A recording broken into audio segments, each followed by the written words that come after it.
Hello and welcome to this playthrough of Final Fantasy Tactics: The War of the Lions. Now, a few things before we start. This is on an emulator, and there's a few reasons for that.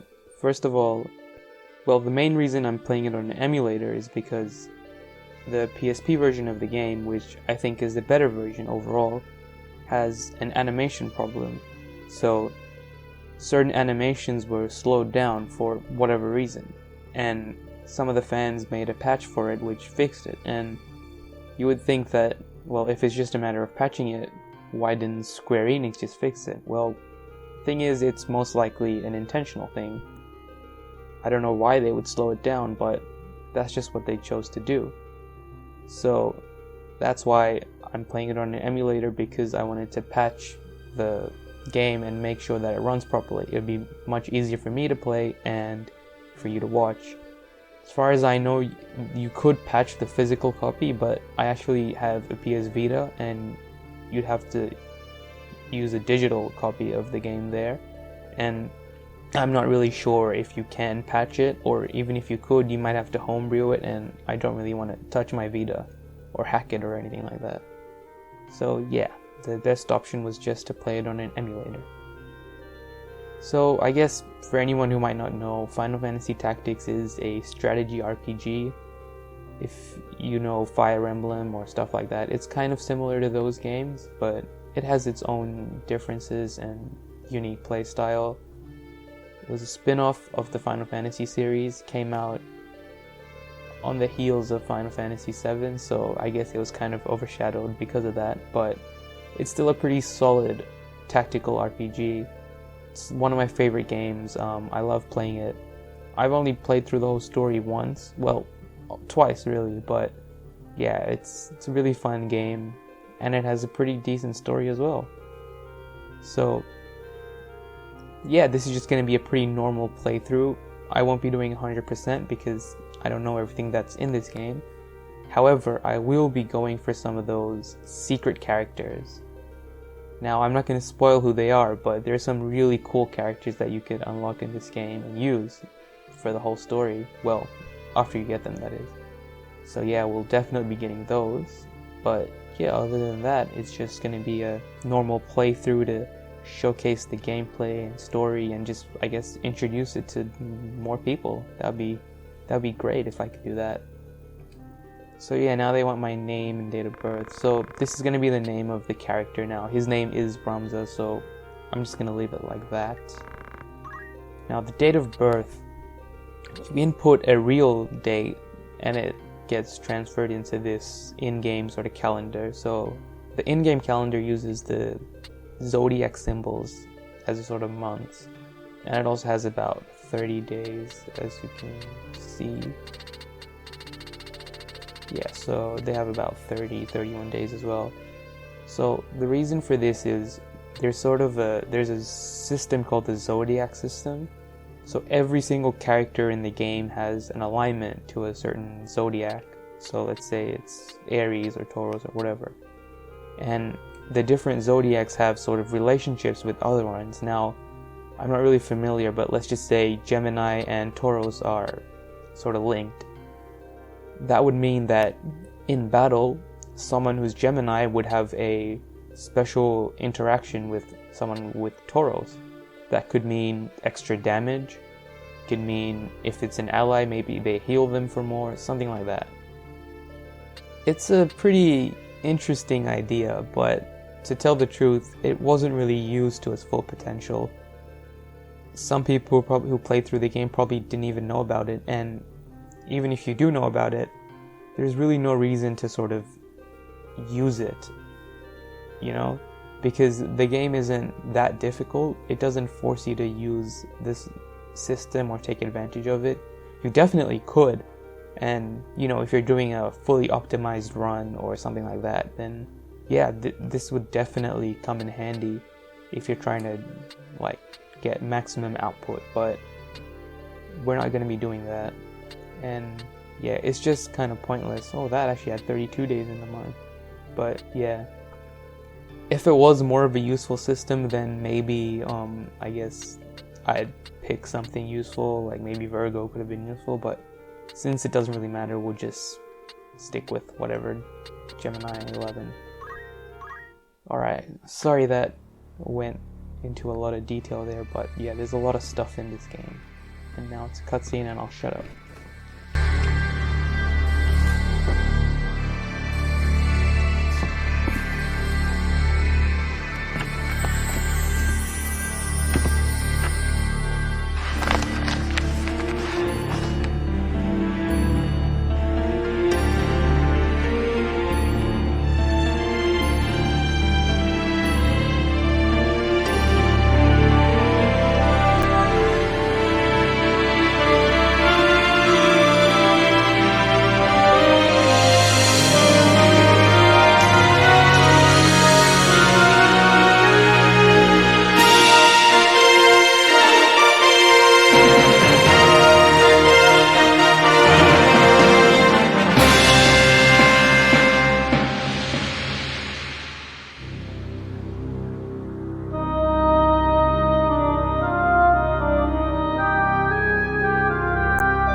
And that's the cutscene. So, one of the new things that the PSP version added that wasn't in the original were these fully animated and voiced cutscenes. That one didn't have voices, but some of the later ones will. I think the cutscenes are really cool. They add sort of a new perspective of looking at some of the moments. Instead of just having everything displayed like this, a few cutscenes now and then. It's pretty cool. So I probably won't be trying to do special voices for the characters because it would end up being much worse than if I just did it normally, so yeah, sorry about that, but I don't want to ruin the immersion more than I already have. Lady Ovelia, it is time. I'll not be much longer, Adrias. Your escort has already arrived, Majesty. Please, heed the good lady's words, Highness. You must hurry.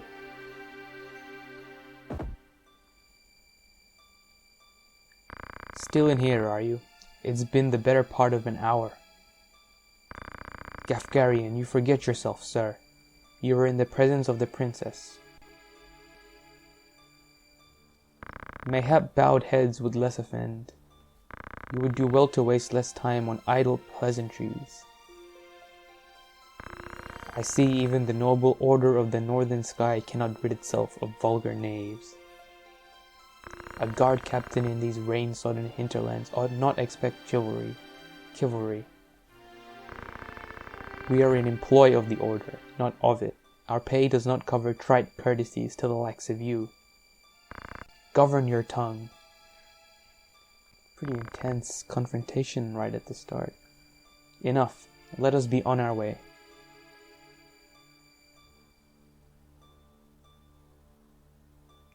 The Father watch over you, child. And you, elder.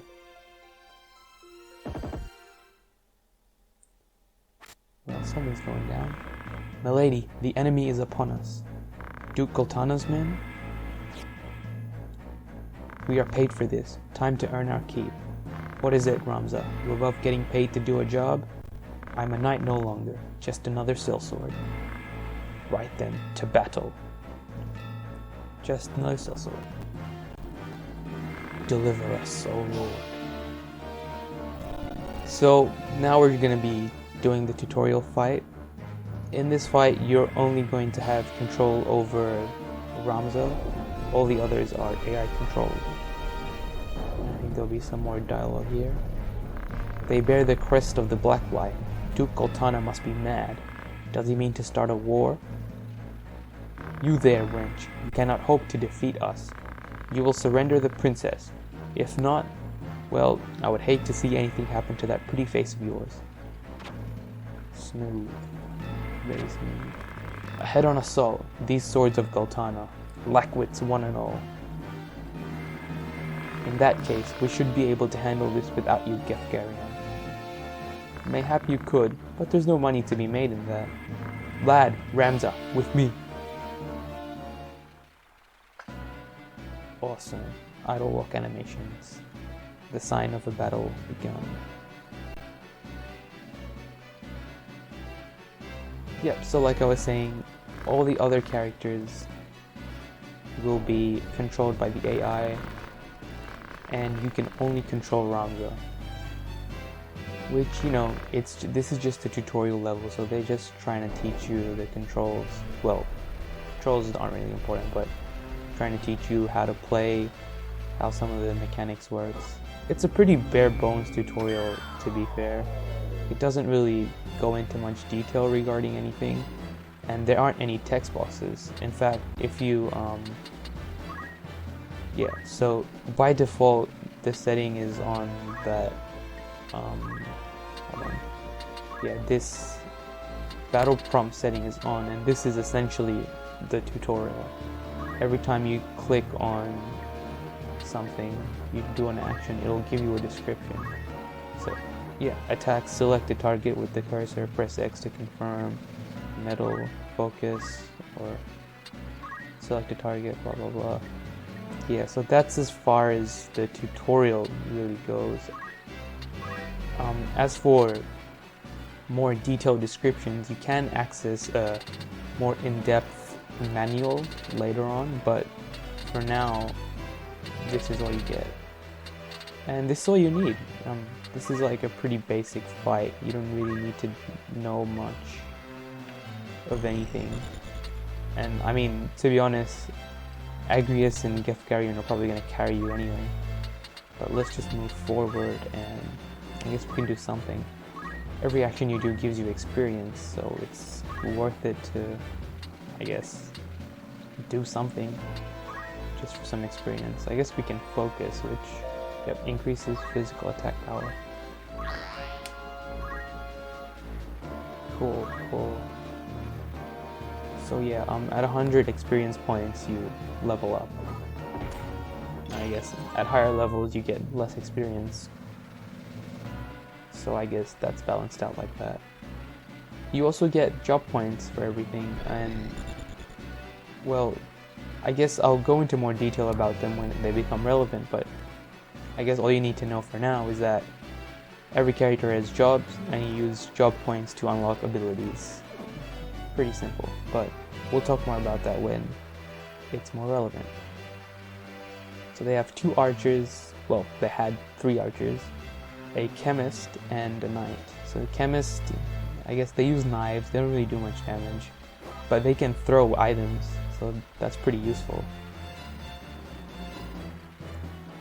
You know, if you don't want to use a white mage, I guess you can use a chemist instead and have them throw potions around. Oh, pretty weak magic spell.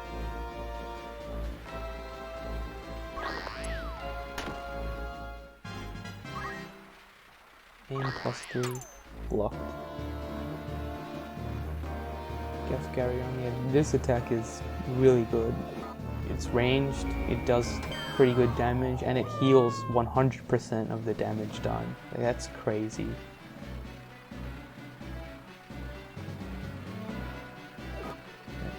You also want to try and attack them from the sides or from behind them, because I'll show you. If I try and attack him, wait, that's my friend. If I try and attack, oh, I forgot. If you move, then you can't cancel the movement, so now I'm stuck here. Well, I guess what I wanted to say is, to attack someone from the front, there's less chance of you hitting them.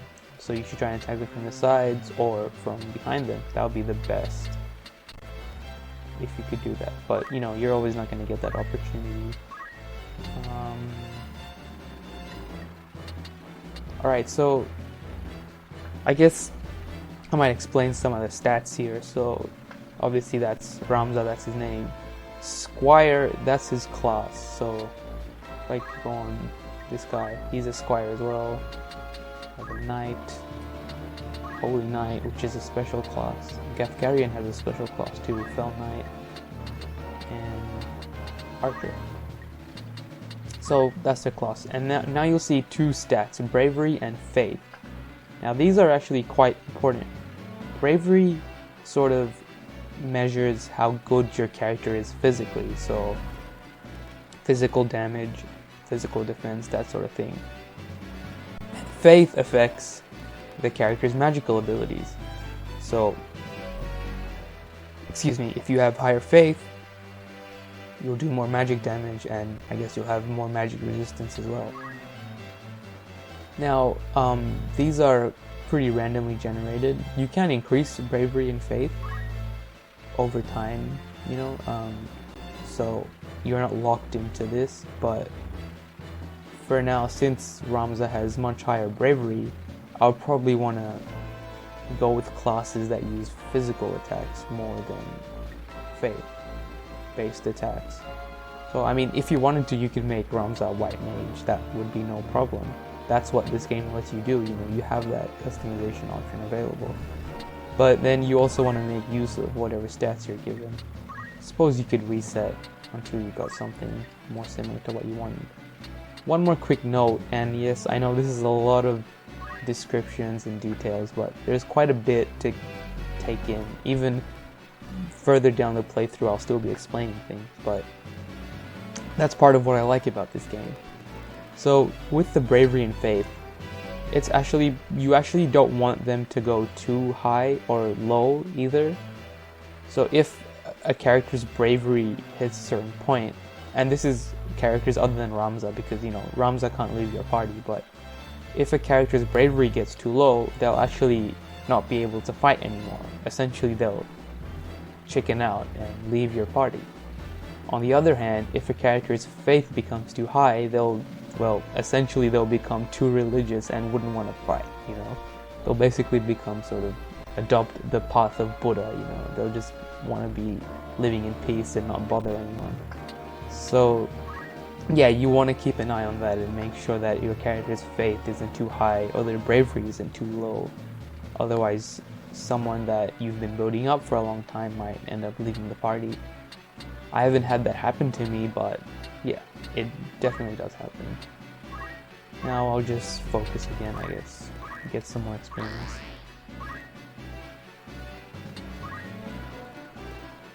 Yep, Agrias and Gafgarion will probably just sweep these guys pretty easily.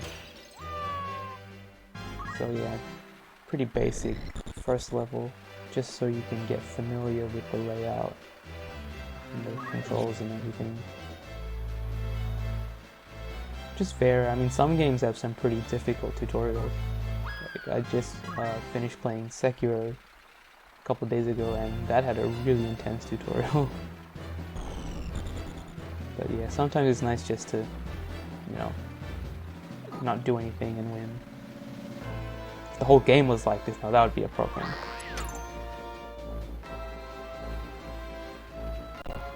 Yeah, that should finish him off maybe. I didn't see how much health he had. Oh, he's still standing. gained a job level. Yes, now job levels are also important, but we'll get to that once I can actually show you the job menu. Then things will be much easier to explain. I'm pretty close to leveling up here, so I can do anything and level up. Can't go to that guy. I'll just try and kill this guy. Probably won't be able to. Attack. Yeah. Oh right, I should. I forgot to show the different accuracies again, but well, you just have to trust me on that one. If I tried attacking him from the front, then well, I don't think I could have actually, because he has the height advantage. That's another thing that we'll be talking more about later. The height, your elevation actually matters. Especially if you're archer, you want to get some height on your opponents and I guess, you know, rain arrows down on them. Yeah, get 100% hit, you know. And we leveled up to level 10.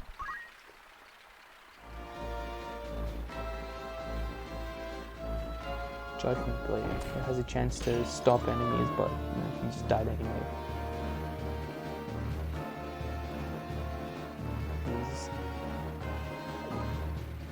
Yeah, he only has 7 HP. He's gonna get finished off by Lad. Lad gained a level. He's a good lad.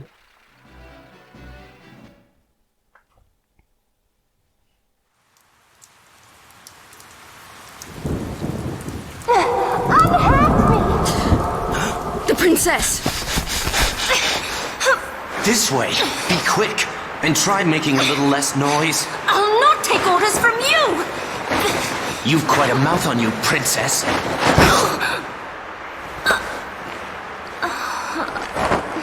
Forgive me. 'Tis your birth and faith that wrong you, not I.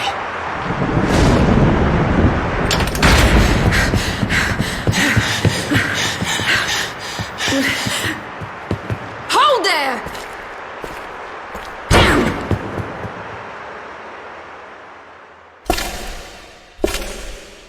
Is it truly him?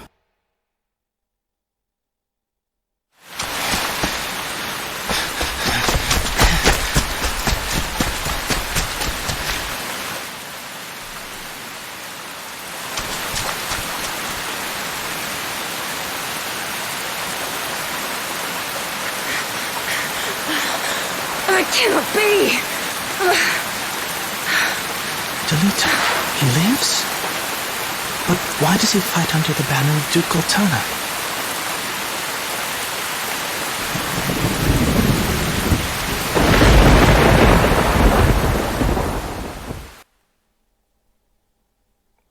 And that's the end of the prologue. Moving into chapter 1 now. Records of the hero Delita first appear 1 year before the outbreak of the War of the Lions. The loss of the 50 Years' War saw knights returning from the front stripped of livelihood, their fealty to the crown and nobility abandoned. Many became rogues and traitors, men donning the thief's cloak and plotting treason against the crown. It was a time of great unrest for Ivalice. Murder and theft were commonplace. Many were the young adventurer and mage who stepped forward to counter this threat. Of such, the city of Garyland too saw its share. That brings us to chapter 1, The Meager. And that's where we'll be stopping this episode. Pretty full-on beginning. I guess I had to detail a lot of things. There's a lot of different mechanics and concepts to grasp here. But I'll try and, we'll try and get through them as efficiently and properly as possible.